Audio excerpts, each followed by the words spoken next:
Muri Zimbabwe it's been 48 days kubva musi wasungwa mukomana Chatunga Bellarmine Mugabe. 48 days ari mukati ane mumwe wake Tobias Matonodze.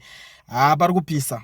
And these guys vachange vachidzoka mukoti musi wa 17 April, and there is the reason why that imi regedza timbo yakatimboita tichiyeuchidzana because ndozoti nyaya Chatunga inyaya iri kupisa yekuti vanhu vakawanda vari kuramba vachingobvunza kuti iwe shamwari iwe zvakazoita sei pane nyaya yaChatunga. Ndikati aihoka musatya, ndosaka ndiripo kuti ndiite sei ndinge ndichidzifambira nyaya dzacho tichikuudzai kuti mukomana chii chinenge chazoitika. Ipapa vakamirira nyaya yavo kuona kuti plea deal ravo yacho ravari kuda kuti vazokwanisa kupleada guilty iri kusvika pamapercentage mangani, and pressure yawandisa ndeyekuti last time pakazenge pakutaurwa manje namagistrate kuti aiwa we are sick and tired kuramba tichingopostponda nyaya yawani tichingoti tozoona next chakadai tozoona chichi, because my lawyers acho vanga kuti plea deal redu rakuma 90 something percent kuda kuti tanga tatopedza. Vanga vamirira prosecutor general 1 anga ange asipo ipapo ndizvo zvakaita kuti zvitadze kuzopera zvese, but vanga vatodzifambira nyaya dzacho dzaita se dzanga dzatosvika almost kuti zvinhu zvinge zvichinopera. But iko zvinezvi manje pa 17 April pachapisa because nyaya yacho yakabva yatonzi takutokontinua kuti toitonga. Saka imi zveplea zvenyu kana zvisati zvapera is up to you guys. Taneta nekuramba tichingopostponda kureva kuti mukomana akuchienda kunotongwa kutanga musa 17 April pachataurwa zvakawanda ipapo, pachatoitika zvakawanda. I don't know kuti pachanzi magetsi futi raenda like maskifu mamwe anenge achingorohwa yaya unongozviziva kana usina mari unongowabudisa munhu hauzvinzwisise, but kune team riri kuti anenge richibhadhara mari yakati vanokwanisa kuunderstanda kuti zvii zvinenge zvichiitika pazvinhu zvacho izvozvo. Pari kudiwa kuti paonekwe kunzi pachafambiswa sei nyaya yevakomana ivavava, nekuti normally nyaya yavo ikangotongwa yakadaro vakanzi vanatsobatwa nemhosva chaizvo vanogona kugara mumujeri zvekuti kubuda kwavo kunogona kutore nguva yakareba kuti vazokwanisa tese vatozokwanisa kunge vachibuda imomo, because vazhinji vanoita mhosva dzakaita seidzodzi vanowana kuma 15 to 20 years ndo zvinowanzoitika panyaya idzodzidzi. But kune vari kubvunza kuti saka achanoorera mujerere, I'm not yet sure, because kubva pakasungwa panyaya dzekushuddana nevanhu idzodzidzi nyaya dzema attempted murder charges dzinotinetsei kuti dzinge dzichindingina, ende nyaya yake haasi kufesa nyaya imwe chete, ari kufesa nyaya dzakati one day. So maybe anogona kuwana grikini, because it's not guaranteed kuti you will stay long in jail, and it's not guaranteed kuti you will be released soon foot. It depends whether a plea deal is reached, whether he is found guilty or not.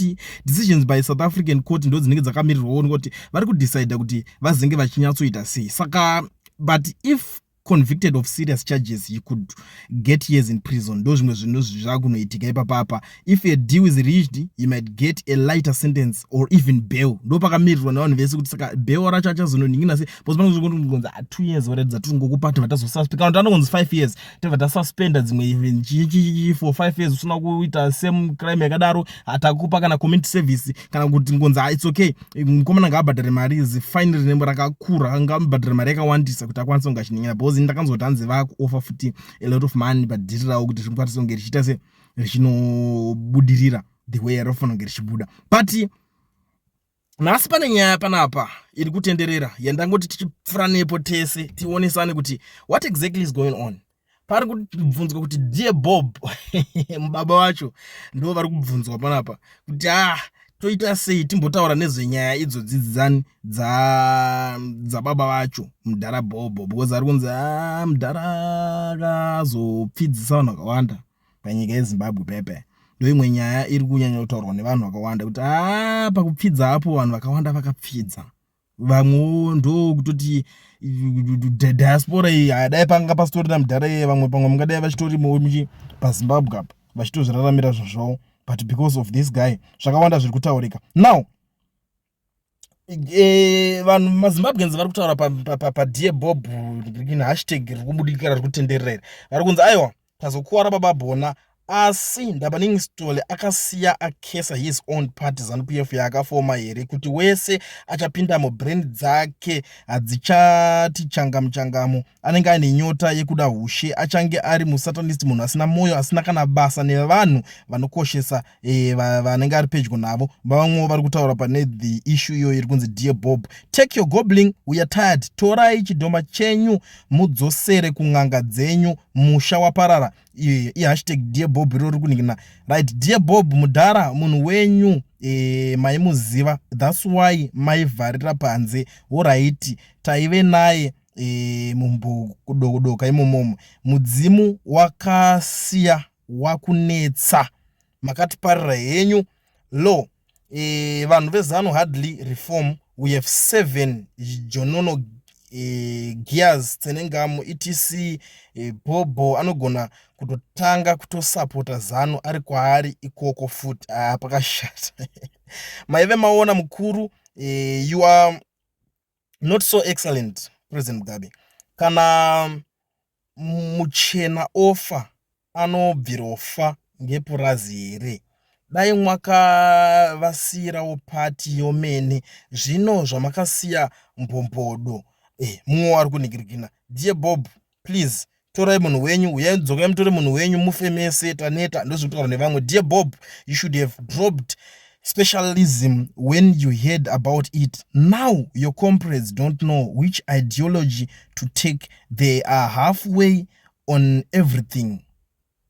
Even the Chinese are scared to deal with them. Last month, the ambassador sent out a memo warning them about us. Dear Bob, was it that hard to have love for your people enough to build on your just maintained beautiful country you inherited from Rhodesians?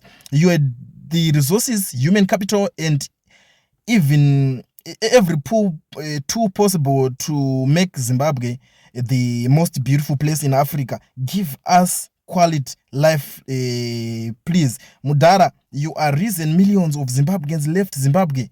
Many will not come back to Zim. Many have died and were buried in foreign lands. You are the reason we called Kwerekweres. You are the reason ZANU-PF is corrupt and divisive. You messed up big time, baba. Hey, vakuru, dzokai mutangire pamakasira.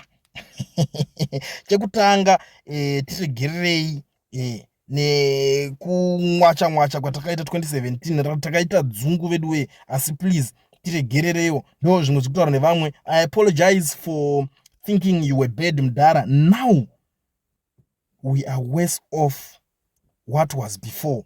Makarevesa pamaiti kuZANU-PF hakuna angatungamirira. Makatisira dambudziko. Zvakawanda zviri kutaurika pamusoro penyaya hashtag dear Bob, but inini ndangoti ndipfure nepo ndichibva ndangoti ase ndichisimbisa ndichitaurawo zvinhu zviri kuitikawo. Tangoti tingobatanidzira tiri panyaya yemukomana Chatunga iyoyo. Tingoti guys, mukudzizonawo sei zvinhu zviri kuitika. Saka ndangoti ndingopfura nepapa ndichingokuzivisai nyaya idzodzi dziri kutenderera dziri kuitika idzi, ende tichizotaurirana kuti nyaya yaChatunga yapapi. But before I disappear, zvakakosha mhuri yeZimbabwe, kune vanhu vese vari munyika yeSouth Africa vari kudawo kuregisterwa macompanies nekuvhurirwa maFNB business accounts vasina mawork permits kana kuti mastudy permits. Ndiri kuti mazuva ano zviri nyore, zvaizi. Batai company inonzi Education Research, iyo inotungamirirwa nana Mukoma Owen, dzinova idzo shasha vanokwanisa kukuitira uri kwauri ikoko vari kwavari. No work permit, no problem. Education Research is the solution. Garai mavabata, garai mabatsirwa nguva ichiripo. Nai hapadi zvekuzonzi hanzi mangwana apa. Imi garai manotaura navo vakuitirei zvinhu zvenyu muri kwamuri ikoko. Chero uri kunze kweSouth Africa unokwanisa kuvhurirwa company muSouth Africa woitirwa FNB business account. Zvanyore nyore, zvaizi. So contact him on their numbers that are showing on the screen.